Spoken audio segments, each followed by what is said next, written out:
They said this part of Belgium was quiet, the so-called Ghost Front, a stretch of pine forest and snow-covered hills where both sides waited out the winter, neither eager to fight.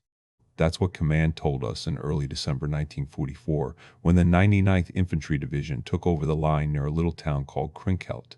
Quiet, they said. Nothing to worry about. I'd been in Europe since Normandy, long enough to know that whenever you heard a line was quiet, it meant someone had decided to ignore something big. The cold was the first enemy. It seeped through everything: clothes, boots, bones. We wore what we could: wool uniforms layered with anything we could scavenge, gloves with the fingertips missing, blankets turned stiff with frost. The snow came down in thin veils day after day, until even the trees looked tired under it, our foxholes filled with ice. We took turns digging them deeper, though it hardly mattered. The ground was so hard you might as well try carving granite with a spoon.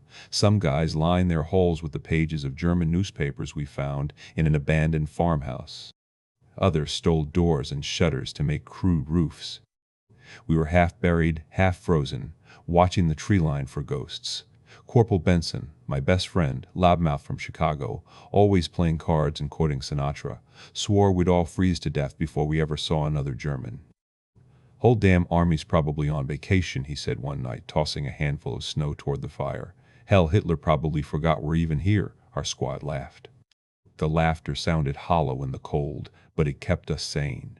I remember sitting there that night, huddled next to the fire, my rifle across my knees. The snow was falling so quietly you could almost forget the war. The air smelled of pine and wood smoke. Somewhere deep in the woods an owl called. It might have been peace, except that peace doesn't make you grip your weapon in your sleep. In the distance, artillery groaned every few hours, the kind of desultory exchanges we'd gotten used to, otherwise nothing. Just the wind whistling through the trees and the occasional pop of sap bursting in the fire. We had no idea that on the other side of those woods, tens of thousands of German troops were assembling under the same moonlight. The morning of December 16 started like any other. Pale light through the trees, breath fogging in front of your face, coffee that tasted like burnt motor oil. I took first watch that morning, staring through my field glasses at the frozen tree line 200 yards away. The forest looked endless, straight black trunks and snow-dusted branches cutting the horizon. Then the shelling started. It began with one roaring thunderclap that ripped the air apart, followed by a rolling chorus that shook the earth. Artillery, big guns, heavy and close. The entire horizon flashed orange as shells exploded across our positions. Foxholes collapsed. Trees splintered like matchsticks. "Incoming!" Benson shouted, diving beside me just as another shell landed nearby, throwing a wall of dirt and snow over our heads. The bombardment went on for what felt like hours but was maybe 20 minutes, an eternity of noise and flame. When it ended, we crawled out of the wreckage. The world was unrecognizable. Smoke hung low, mixing with drifting snow. The tree line that had been so still before was alive with movement, hundreds of dark figures emerging through the mist. "Holy hell," Benson whispered. "They're everywhere." German infantry. Whole divisions of them. We could see their gray coats, white camouflage capes, and the black crosses painted on half-tracks weaving through the trees. Our radios crackled to life with frantic chatter, multiple divisions under attack, lines breaking all along the front. Someone shouted that tanks had been spotted moving toward Malmedy. Someone else said the Germans were wearing American uniforms, infiltration teams slipping behind our lines. "Fall back to the CP," our lieutenant yelled. Now, we scrambled out of our foxholes, grabbing what we could carry. Bullets started tearing through the trees. Snow burst in white fountains where the rounds hit. I ran, half crawling, half sliding, my breath burning. Benson was beside me, his helmet gone, shouting curses into the wind. We reached a narrow ridge overlooking the road leading to Elsenborn. From there, you could see the scale of it. A gray tide pushing through the valley, tanks rumbling behind the infantry. It wasn't an attack, it was an invasion. "They've thrown the book at us," Benson said, panting. "Then we throw it back," I answered, though my voice didn't sound like my own. We set up a defensive line along the ridge with what men we could gather, maybe 30 in all. The lieutenant called artillery support, his hands shaking as he worked the radio. Fire mission, grid 719, repeat, immediate danger close. The first barrage from our guns hit square in the German column. The snow below exploded into fire and smoke, but they kept coming.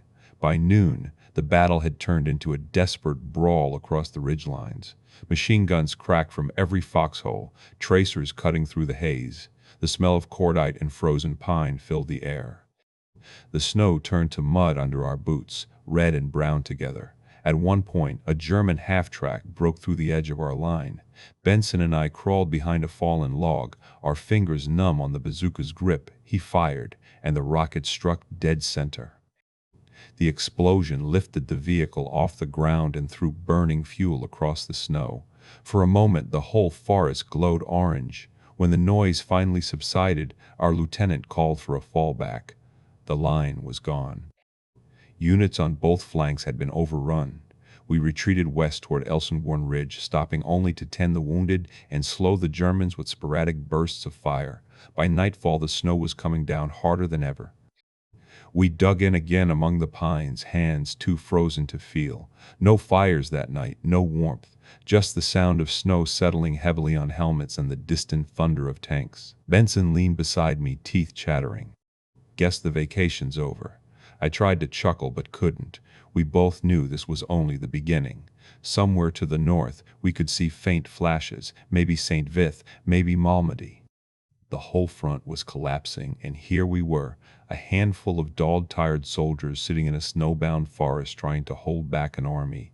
I remember thinking, as I wiped frost from the barrel of my rifle, that this wasn't about strategy anymore. It was about raw endurance, just staying alive one more hour, one more night, long enough for the clouds to clear and the bombers to return. The officer came by, whispering, "The brass says we'll dig in here. Hold Elsenborn Ridge at all costs." Benson looked up through the drifting snow and spat. "At all costs," he said. "That's easy for them to say. They're warm." He was right, but it didn't matter. We'd hold it anyway. The snow kept falling, covering the bodies, the broken rifles, and the tracks that led nowhere but back into the dark trees. And somewhere, deep in that white silence, a new sound began to grow. The steady, relentless clank of armor moving toward us through the forest.